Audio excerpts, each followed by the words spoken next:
Hi, I'm Rachel. I work for Plantlife. It's the middle of January 2021 and the UK is in lockdown for the third time.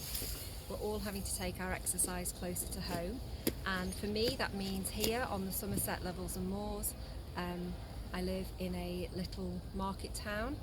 Behind me you can see there's a railway embankment. There's some works going on in the railway embankment just behind me, so you may hear some noise from that. And I've been given the challenge, although I'm exercising close to home, of finding a few interesting bits of plant life in mid-January to share with you. Just behind these railings there's a river, and these railings are part of a bridge.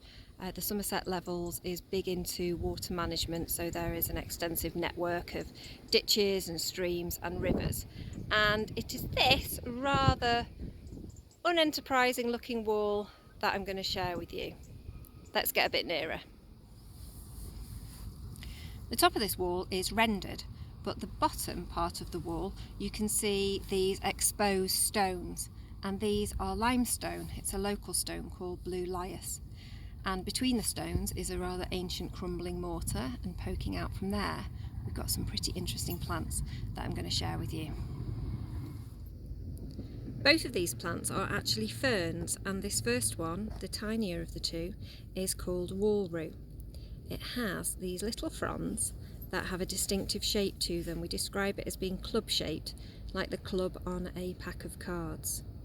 And next to it we have a large fern, although still a very small fern, and one that you do typically find growing in walls, which is called maidenhair spleenwort. It has these very fine black hair-like strands with these tiny little pale green leaflets coming off either side. Now if we leave those two ferns behind and just look over and up on top of the wall, there is actually a third fern on there that I'm going to show you. So this is the third and final fern I'm going to show you today.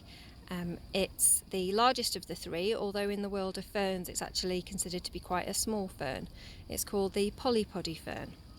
It's a very sweet little fern, quite easy to recognise, and more typically you'd find it growing on hedge banks in woodlands or along those great big horizontal branches that you find on old oak trees. This is quite a nice one because if you look at the back, it has these bright yellow orange spore cases, and all the spores on this fern have been released. All the little cases have burst open. I hope you enjoyed looking at those ferns with me. Let us know what you find on your nature walks close to home.